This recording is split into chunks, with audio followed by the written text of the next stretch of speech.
봄이 되면 벚꽃 명소는 사람들로 인산인해를 이룹니다. 이런 꽃놀이는 언제부터 이루어졌을까요? 경상도 지리지인 교남지에 따르면 경주의 화재런이라는 지명은 신라의 궁인들이 봄놀이를 하면서 꽃을 꺾은 데서 유래했다고 합니다. 그러니 꽃을 즐기는 문화는 최소 삼국시대부터 시작된 셈이죠. 그런데 우리 선조들도 지금의 우리처럼 벚꽃을 구경했을까요? 우리나라 사람들이 벚꽃놀이를 즐기게 된 것은 일제강점기 이후였습니다.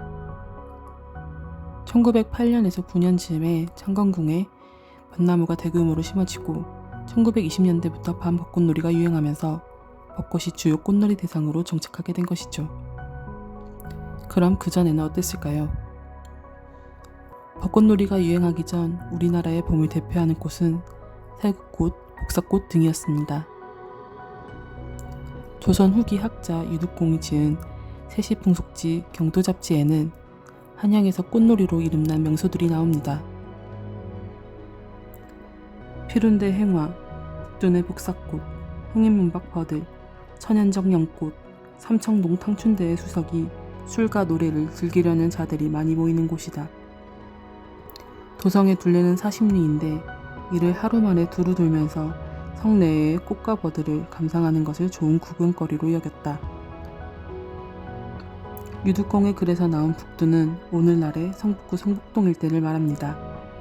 사실 북둔이 복사꽃으로 유명해진 것은 18세기 말엽에 이르러서입니다.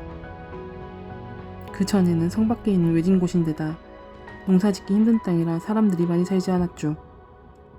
그러다 1765년 도성 동북쪽의 방위를 위해 어영천과 군창을 설치하고 거주민을 모집합니다. 그리고 척박한 환경에서 사는 이들의 생계를 위해 빨래와 메주쓰기를 생업으로 삼을 수 있도록 허락해 주었습니다.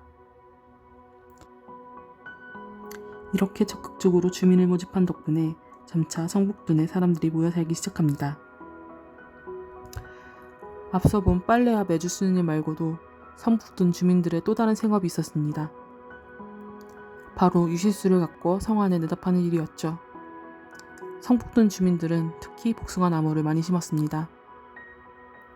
성안 시장에 복숭아를 내다 팔기 위해 너도 나도 복숭아 나무를 키우다 보니 성북둔은 봄이 되면 붉은색 복사꽃이 동네를 뒤덮게 됩니다.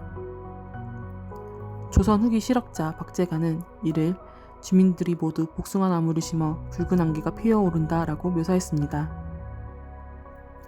성북둔의 복사꽃이 아름답다는 소문이 펴지면서 성북둔은 홍도동, 도하동, 복사동이라는 복숭아와 관련된 별칭이 생기기도 했습니다. 이제 도성한 사람들은 복사꽃이 피기 시작하는 음력 3월쯤이 되면 동소문 밖을 나와 성북둔에서 꽃구경을 했습니다.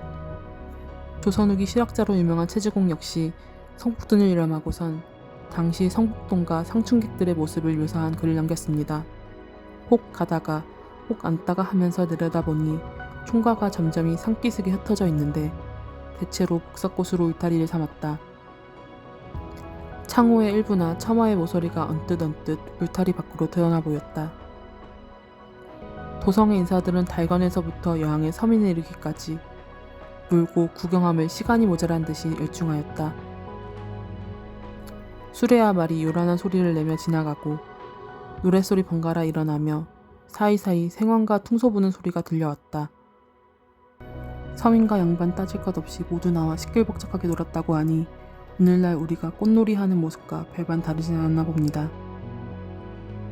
또 한편으론 신분제가 동요하고 서민들의 문화가 발달했던 당시 시대상과 함께 생각해볼 때 꽃놀이 명소는 각계각층의 사람들이 같은 시공간에서 같은 경험을 할 수 있도록 해주는 문화의 장이었다고 평가해 볼 수 있을 것입니다.